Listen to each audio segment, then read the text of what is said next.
Welcome to the Value Investor TV podcast. This is your favorite podcast, hosted by myself, hosted by Pecco and Hari, that tells you about value investing. I thought I'd change it up there for a second. Yeah. It didn't work out. So It didn't work out. Oh, man. Okay, well, that was the intro, guys. Welcome to our podcast. Thank you, all of you, for joining again. In this episode, we are talking about TransDigm Group. This is, again, one of those episodes where one of our listeners actually suggested us to look into it. And I was really happy to find that this was actually a pretty decent company. We'll go into it in more detail. But as you guys seen, we're picking companies that you guys are suggesting to look into. And we want to do that to make sure that we're producing content that you guys want to listen to. So please be sure to reach out to us. If you have a company in mind that you want us to look at, send us an email at info@valueinvestor.org, info@valueinvestor.org. Any companies that you want us to look at or any questions you guys might have in investing, send us over. We'll take a look. All right. Hari, do you want us to get started and start with a disclaimer? yeah. So this is the Value Investor TV podcast. We are here to educate you and entertain you on the concepts behind value investing. We are not financial advisors, nor do we know your specific financial situation. So before making any investments, consult with a financial advisor about any financial decisions you have. Excellent. Awesome. So take us through the checklist, Hari. Yeah. So for those of you who are unfamiliar with how this works, we have a checklist that we have created that we use for almost all of our podcasts, and we are going to just kind of ask these questions so that we can get a better handle of how the company works. And if you are interested in that, you can always send us an email at info@valueinvestor.org, and we will be happy to send you the checklist. So Becco, the first thing we always do is kind of figure out, what does the company do? So tell us a little bit about TransDigm and what business are they in? Yeah, TransDigm Group. It's traded with a ticker symbol TDG. It is a manufacturer of components that goes into assembling an aircraft, either commercial aircraft, regional transport aircraft, or military aircraft. They produce these parts that go into assembling an aircraft. Just a little bit more background there. It was formed in 1993. It went through some phases with leverage buyout, but it went public in 2006 under TransDigm Group. That was the name, which is the current name. And just a little bit more fact about what they do. I can give you some examples of what they produce. So ignition system, specialized pumps that goes into aircraft, cockpit security components, data bus and power controls. The list goes on and on and on. Let's not forget the lavatory systems that they produce also. Yes, the lavatory systems, and then the seatbelt that goes into the aircrafts. Military parachutes, they produce that as well. So as you can see, they produce a whole host of parts that goes into and assembling a full functioning aircraft. And the customer of theirs is largely the OEM, or the manufacturers of these aircraft, the Boeing company, as well as Airbus. So those are two biggest consumer or customer of theirs. All right.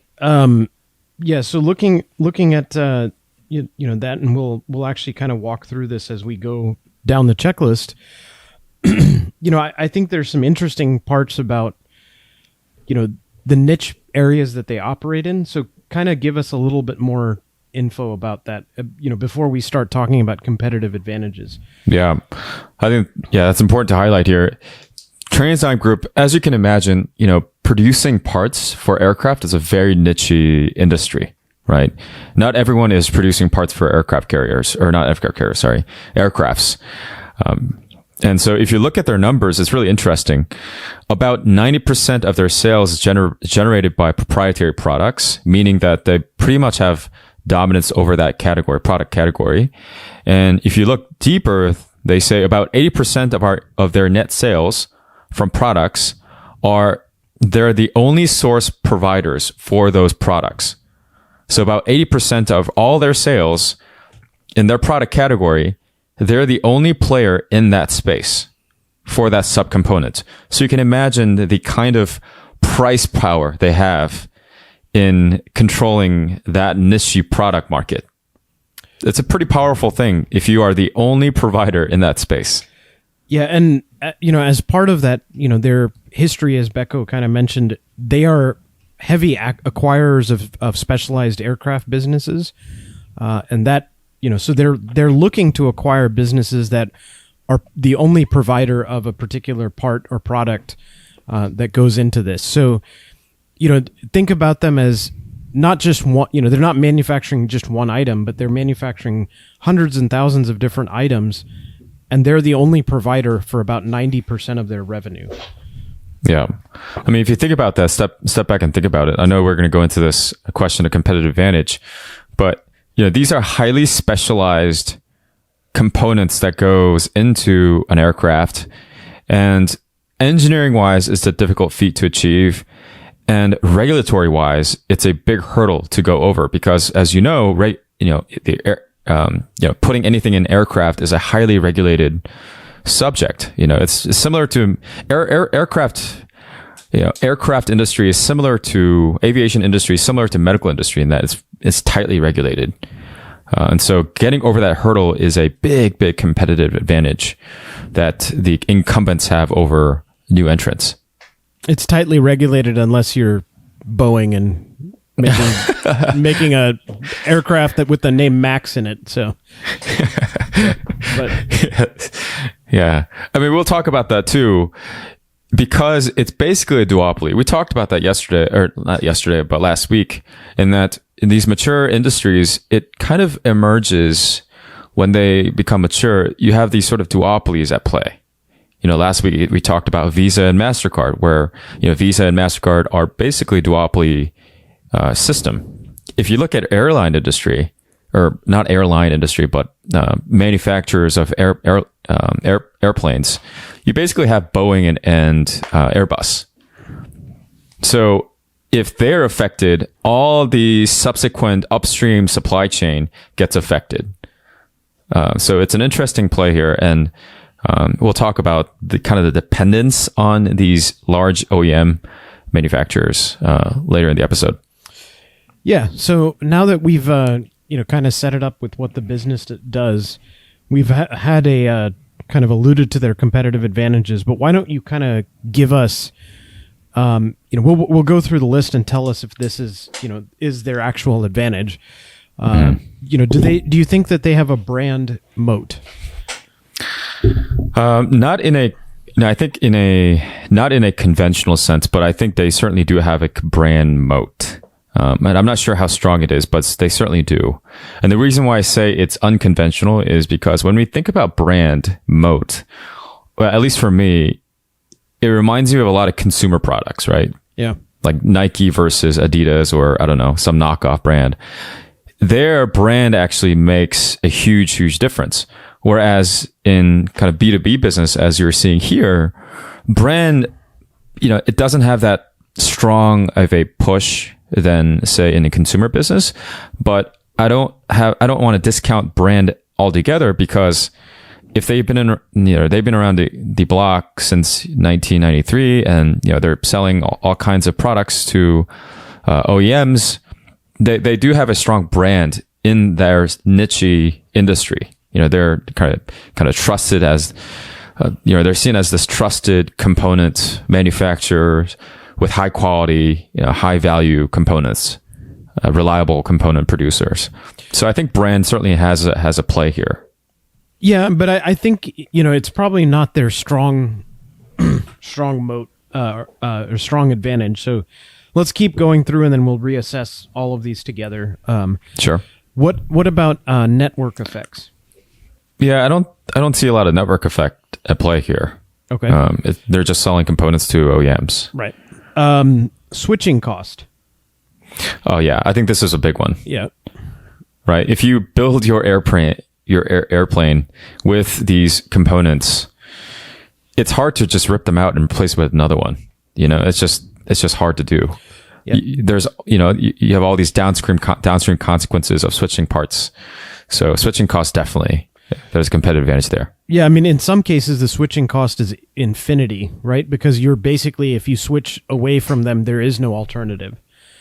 That's true. That is 100% true. Actually, I didn't really think about that. It is totally infinity. Yeah. Because there is no alternative. Yeah, you're right. Well, and I think the other thing is to really drive home that point. They avoid the parts that are, could be 3D printed, could be, when they're looking for the parts where they are the only one who could be able to manufacture it.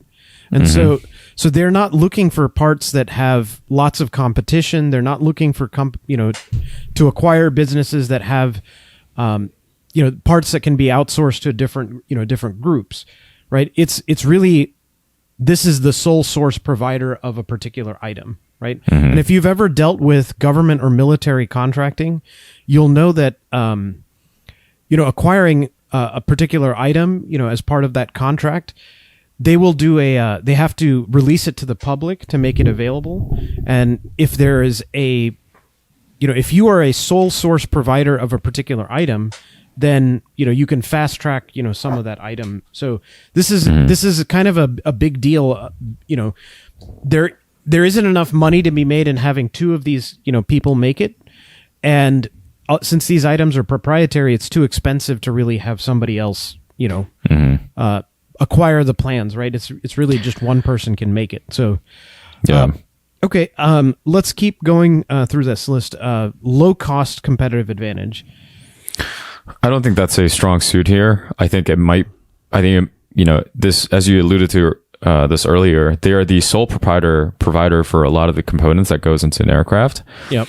So they have a huge power over pricing. Right. And so low cost isn't really a competitive advantage here. Yeah. But they could certainly raise prices at will. If you want your plane to fly, you got to pay for the part. Yeah. So, yeah, for sure. Okay. This is an interesting one. Intangible assets. So do you think there's any intangible assets that they have that are providing a competitive advantage? Yeah, I would say definitely intangible assets are at play here, because a lot of these products that they make are patented. And patent is a classic example of an intangible asset. They provide that moat it's a regulatory moat in a sense. Right. So there's definitely intangible asset here. In terms of competitive advantage. Yeah. So, I mean, just summing it all up, it sounds like what you're saying is switching cost and intangible assets are what really protect them from competitors. Yeah, absolutely. Okay. And in some cases, since they're the only provider of that, they have a monopoly, right? Yeah, essentially. I mean, let's go back to that statistics. 80%, I'm going to read this quote directly from 10K. 80% of our net sales from products for which we are the sole source provider. So think about that. Your 80% of your revenue is pretty much protected, unless the entire airline industry decides to go electric or something crazy like that.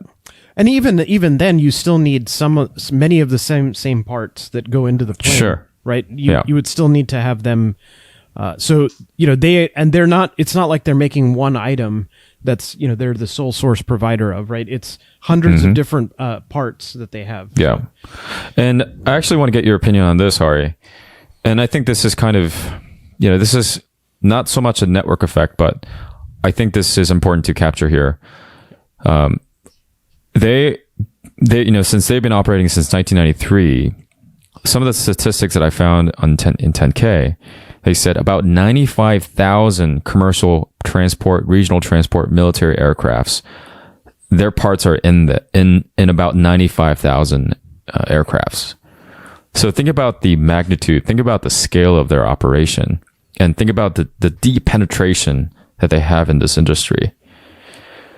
It's hard to pinpoint like what that is in this list, but I think it's important to point out that it probably has to do with a little bit of switching cost to your intangible asset, but the fact that they're deeply embedded into this entire industry, aircraft industry, is something to point out here.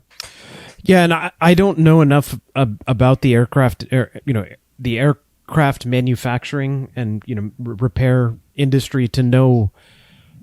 I imagine there are thousands of parts inside an aircraft, and to be able to touch that many planes means that you as a provider have your claws into a lot of different industries, right?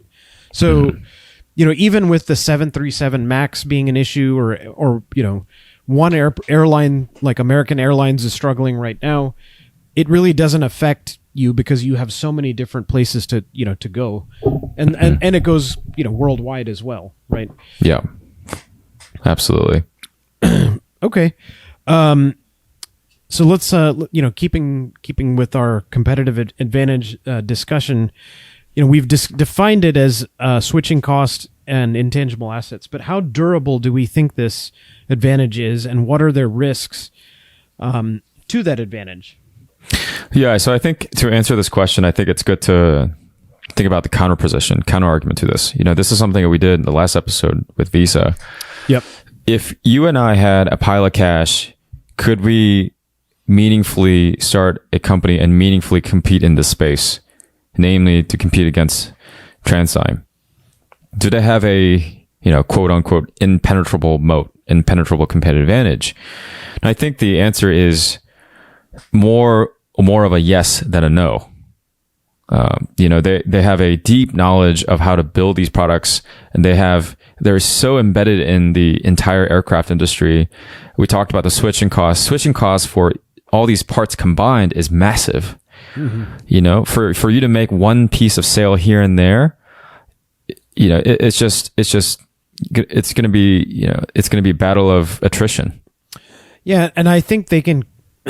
If you were able to pick off one of their products, they have thousands of other ones to fall back to, right? Mm-hmm. So no one item is accounting for, a huge portion of their revenue. So, I feel like the competitive advantage here is, as long as there are planes, there are TransDigm parts that are going to be in those planes. Yeah. And as long as they're continuing to generate tons and tons of free cash flow, which they are, right? They are able to go and acquire other businesses that are now... Right.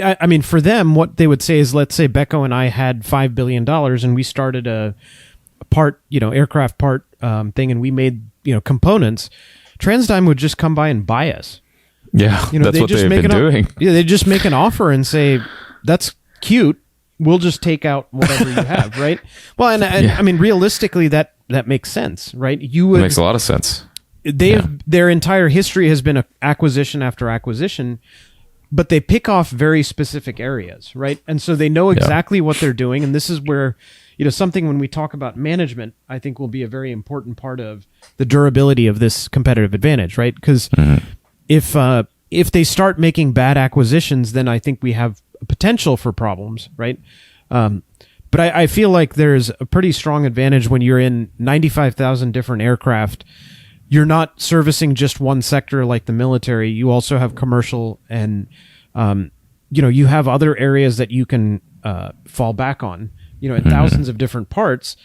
These are the kind of moats that are built up over 25 years, which is about how long they've been around. It takes a long time to unwind them. Yeah, for sure. Yeah, we'll talk more about kind of the M&A activity that they've. Their active M&A activity. They're on shopping spree. That's basically, to your point, Hari, that is their growth strategy, to acquire strategically acquire these component companies, right? That they can simply integrate into their portfolio products. Yeah. Okay. Still going down the checklist here. The company has what are their long-term prospects and runway for growth? And so given what we've already discussed, what do you see as the long-term runway for this industry? I mean, as far as airplanes, the need to repair them and continually upgrade them and so on. Yeah, I mean, I think the runway for growth is definitely quite large. And I think this is also something interesting in that this is tightly coupled with how airline industry as a whole is doing, right? As more people are getting wealthy, bigger middle class, people like to travel.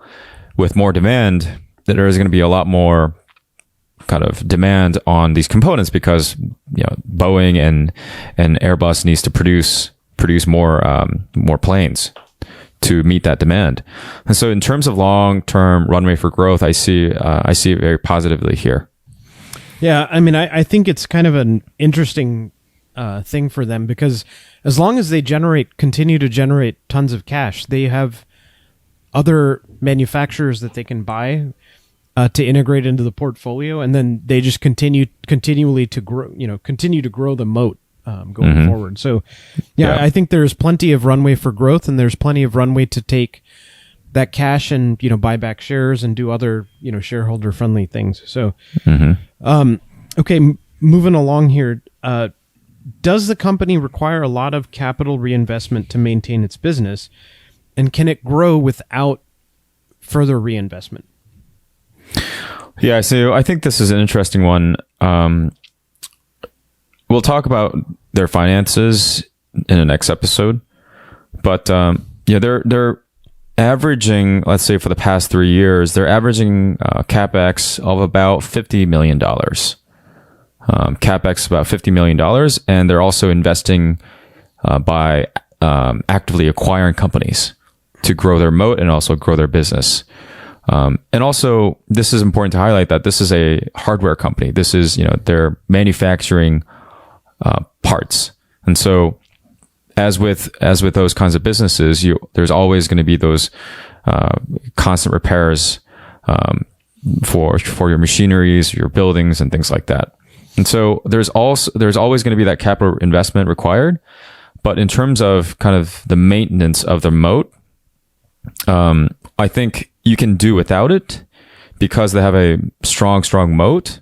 But at the same time, if you want to grow, you still need to put the money down and expand in ways that we talked about by acquiring companies, by cutting cost, things like that. Yeah, I think one of the things that's interesting about this company is, Berkshire Hathaway bought a company called Precision Cast Parts about, I want to say it was like within the last 5 years, but it may have been longer than that. I think it's recent. And they were very similar to TransDigm. Precision Cast Parts makes components that, they're proprietary, essentially custom built for, GE Aviation, for, various groups. They're not strictly an aviation company, but, they're essentially the proprietary manufacturer of a lot of this stuff. And, these are businesses that just generate tons and tons of money because as a business, you're not going to be pinching pennies. You've got an aircraft to fly, it's this, $100 million plane. And, anytime it's not in the air, it's losing money. Right. So, you're going to be spending money to make this, keep it up and going. So, I think it's an interesting business, but I think for those of you who are still kind of struggling with, understanding it, the way, what struck me about this company is it's actually very much like a drug company, in that they are the sole manufacturer of a particular item, like a drug, and they have pricing power over their things because they are the sole source provider of a particular thing, because of these intangible assets. But the advantage that they have is they have thousands and thousands of parts versus a drug company may have 10 or 15 or 20 drugs that they are manufacturing. These guys are, able to build a proprietary part and then continue to acquire over time. So, as you get more, senior in your value investing career, you're going to kind of see cross industry, parallels, right? And TransDigm is one of those companies that has a huge moat and a very powerful one because of that, the ability to be the only provider of a particular item. And this is one of those businesses that's just very under the radar, right? Which is, I think the last part, I think, first of all, I think that analogy is quite appropriate. I think it's very much like pharmaceutical companies.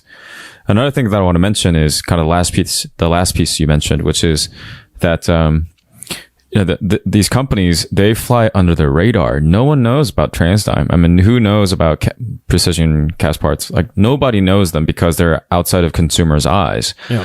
But reality is, people think, I think at least I did, if you are closer to consumers, there's a lot more brand awareness and people know what Boeing and aircraft, or Boeing and Airbus is doing, United is doing, American Airlines.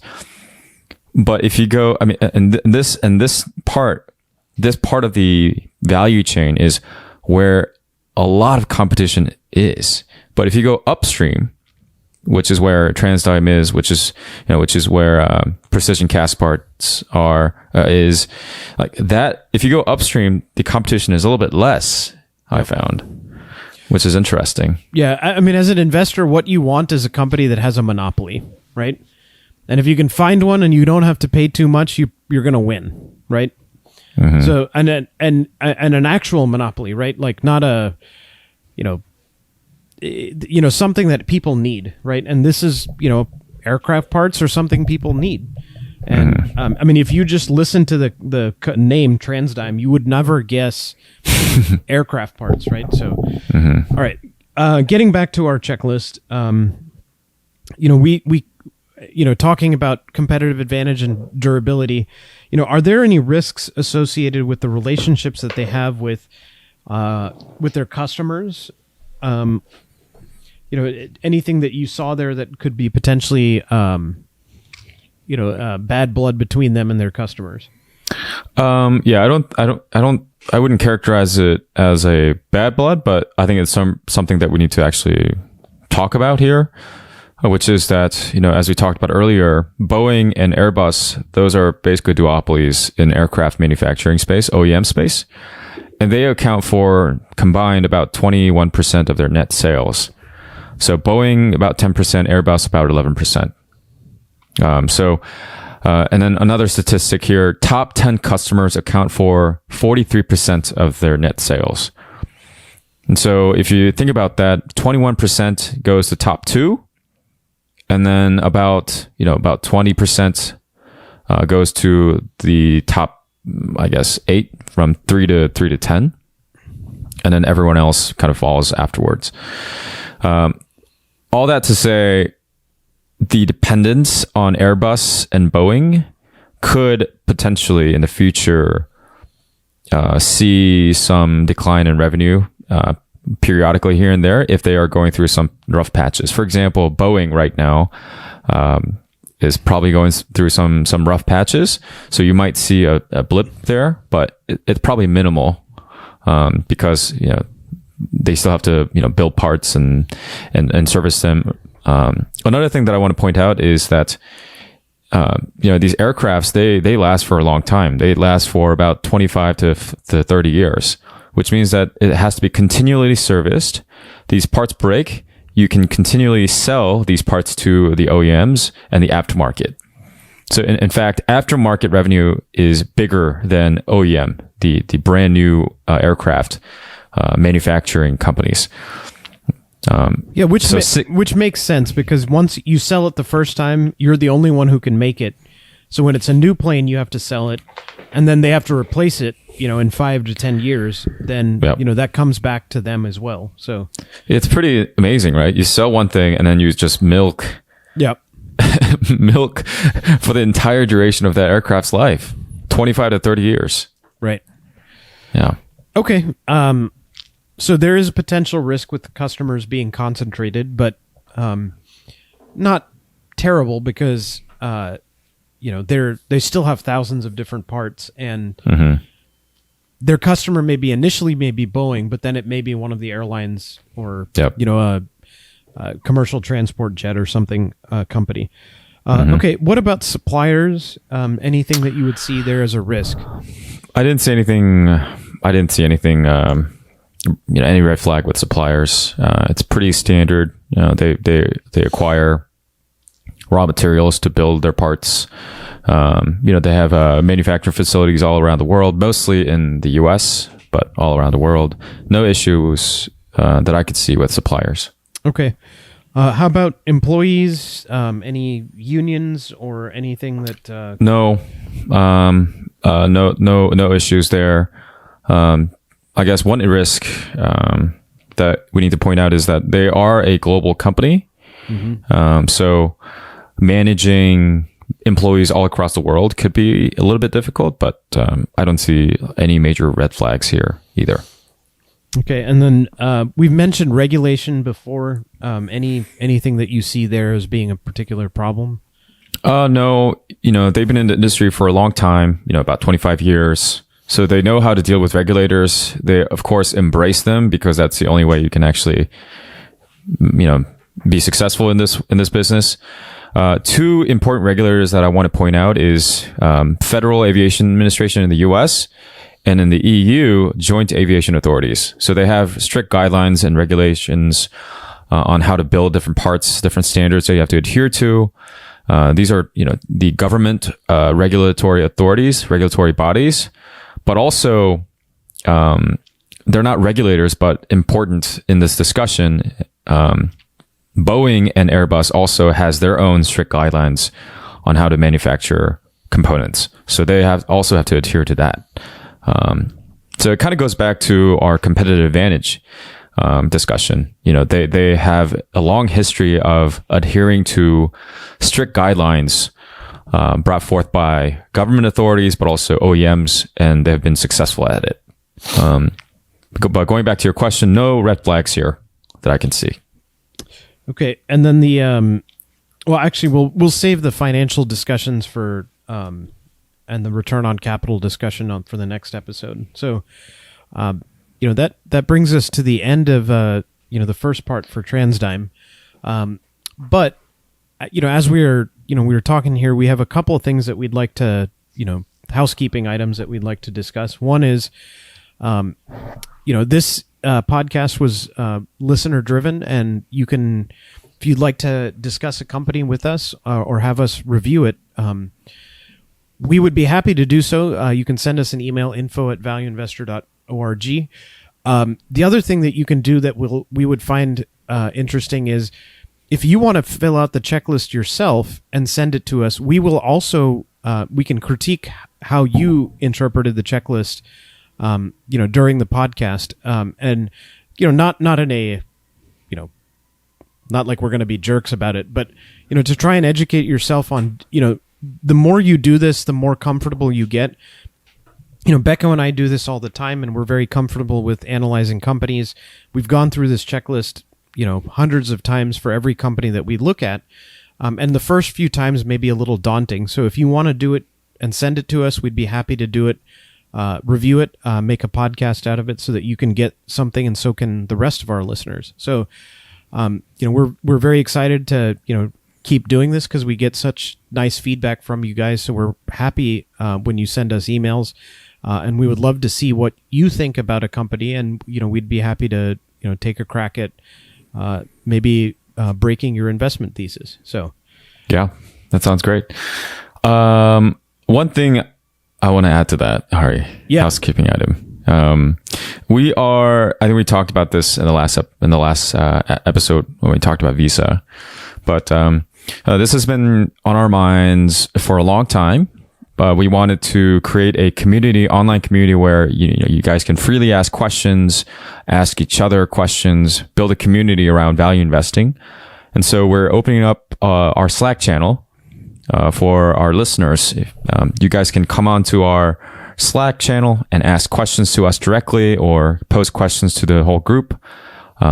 We could also do a little bit of polling before we do a company. We can ask you guys if you guys would like to do, for example, Visa or TransDigm. You guys can vote on what we talk about, so it's much more engaging. So if you guys would like to be part of this community, please send us your email at info@valueinvestor.org. We'll send you guys an invite for this Slack channel.